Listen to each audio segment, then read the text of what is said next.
watching Seahawks Today, powered by Chat Sports. Tyler Jones here with you. Thanks for joining us. On today's show, I got 5 major moves that your Seattle Seahawks could make to create $74 million in cap space. And I got to tell you, every time I check the comments section and we talk free agent targets or trade ideas, I keep hearing from a lot of you that say, well, Seattle just doesn't have any money right now. They don't have any money to spend to do those things.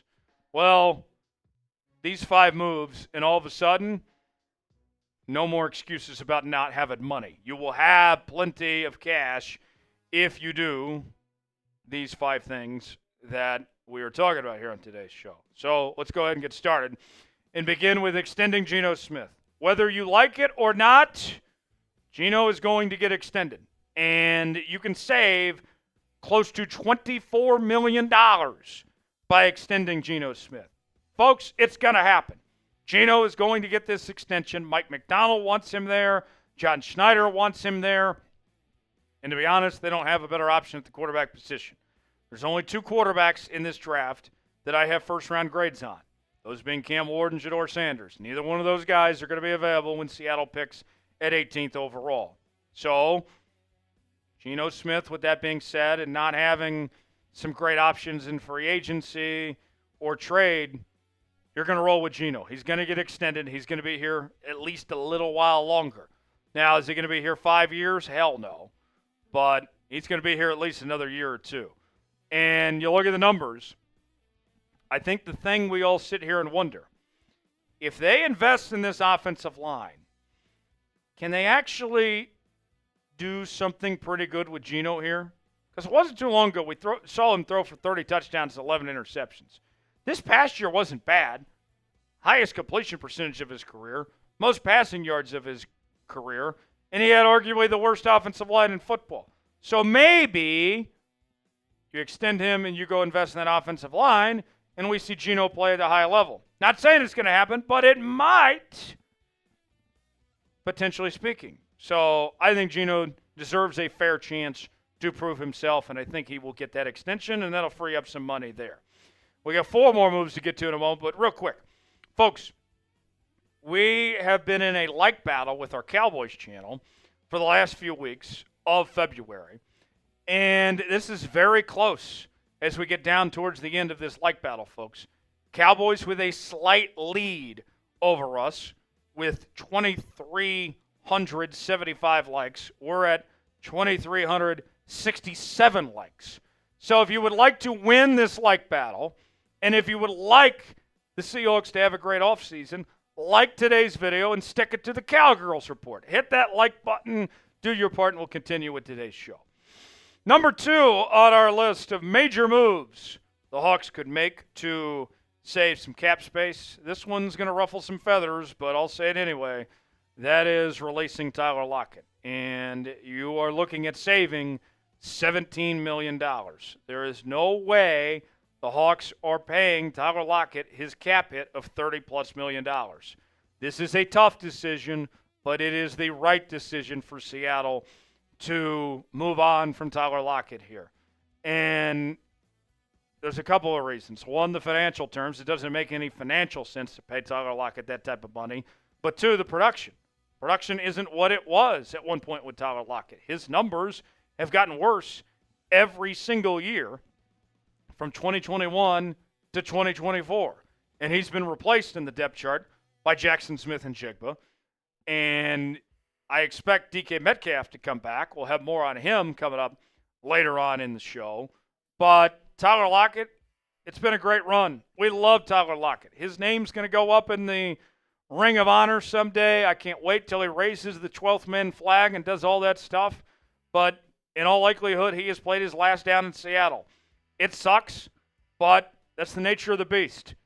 Sometimes you have to make these business decisions, and that's what Seattle's going to have to do here. Should the Hawks release Tyler Lockett? What do you guys think? Type R for release, K for keep. Chime in the comments section and let us know. Today's show is sponsored by Prize Picks. Prize Picks is the place to go for daily fantasy made easy. Here's how it works. Choose 2 or more players on any given category. Get the choice of more or less, whether you're talking fantasy points, Maybe it's rebounds in basketball. Maybe it's goals in hockey. All sorts of different categories to choose from. Go to PrizePicks.com/CLNS. Promo code CLNS. And PrizePicks is the best place to get real money on sports action. Join over 10 million users and sign up today. PrizePicks invented the flex play, which means you can still cash out if your lineup isn't perfect. You can double your money even if one of your picks doesn't hit. Sign up today and get $50 instantly when you play $5. You don't even have to win to receive the $50 bonus. It's guaranteed. And you can win up to 1,000 times your money. PrizePicks is the best way to win real money this basketball season. Which players are going off? Which ones aren't? Make your picks in less than 60 seconds and turn your sports opinions into real money all season long on PrizePicks. I'm already looking ahead to the start of the football season. DK is going back over 1,000 yards this year. Also got Patrick Mahomes to have more than 27.5 passing yards. If I put $20 down, both those hit, that turns into $60 on PrizePicks. Play along with me, PrizePicks.com/CLNS, promo code CLNS. The link is in the comments and description of today's video. PrizePicks, proud partner of Seattle Seahawks today. Glad to have him on board here on today's show. Number 3 on our list of major moves for the Hawks, releasing Noah Fant. Orange Fanta, pour one out, as you can save close to $9 million by releasing Noah Fant. And here's the truth of the matter. I like Noah Fant. I was pretty optimistic about Noah Fant that he could be a decent tight end, but it just simply hasn't worked out. He's been okay, but he hasn't been great. And the reality is that there are better and there are cheaper options at the tight end position on the free agent market, trade market, than Noah Fant at this point in time. Noah Fant, the deal he got last offseason, he was overpaid for the lack of production. 1 touchdown catch. That's it in the last 2 seasons. Now, his catches did go up and his receiving yards did go up, but you don't really have a lot to justify paying the money Noah Fant commands. Not to mention, A.J. Barner wasn't bad as a rookie either. Now, I think Barner is more of a number 2 tight end. I think you're going to have to get a real number 1 on the market, but Noah Fant, there's no reason to pay him that cash. I think you'll gladly save that $9 million and replace him elsewhere. Number 4 on the list is extending DK Metcalf. And by extending him, you can save over $13 million. And for those of you, I hear it every single day in the comments on this show, trade DK Metcalf. He needs to get out of here. I'm sick and tired of his antics and all that. Listen, he gets called for a personal foul penalty every now and then. I understand it's frustrating, but he is still a cornerstone piece to this team, to this offense. You are much better with DK Metcalf than you are without DK Metcalf. And for the faction of folks out there that say, well, you know, this is a guy that do we really need because Jackson Smith and Jigba has stepped up? You know how much pressure he's taken off of JSN? He makes JSN better and opens up things for JSN to play at a high level like he does. And last year, even with missing time due to injury, he still had nearly 1,000 yards. Even with JSN having the breakout season he did, he still had nearly 1,000 yards, along with 5 touchdowns, 66 receptions. I want DK on my team, and not to mention, if you trade him, you're not going to get that much back for him anyway. DK needs to stay in town. It'd be silly. It'd be ridiculous to trade DK Metcalf.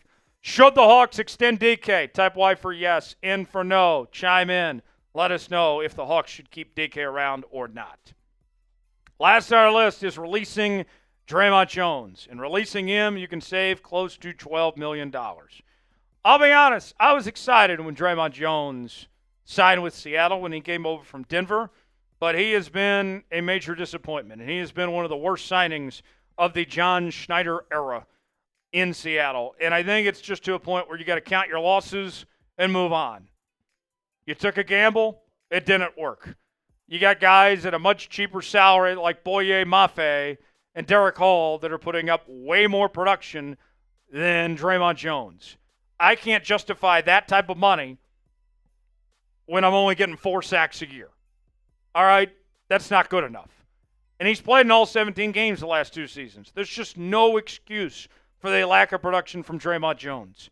You are better off without Dre'Mont Jones and spending that money elsewhere than you are keeping Dre'Mont Jones. To me, this is an easy decision there. So just like that, folks, we have saved $74 million, and now we got a chance to improve this roster and be a serious threat in the NFC. Now, if you want to be a part of our journey to be a serious threat in the NFC, you got to subscribe to Seahawks Today. Subscribe now, youtube.com/SeahawksTV. I'm Tyler Jones. Thanks for joining us. We'll see you next time.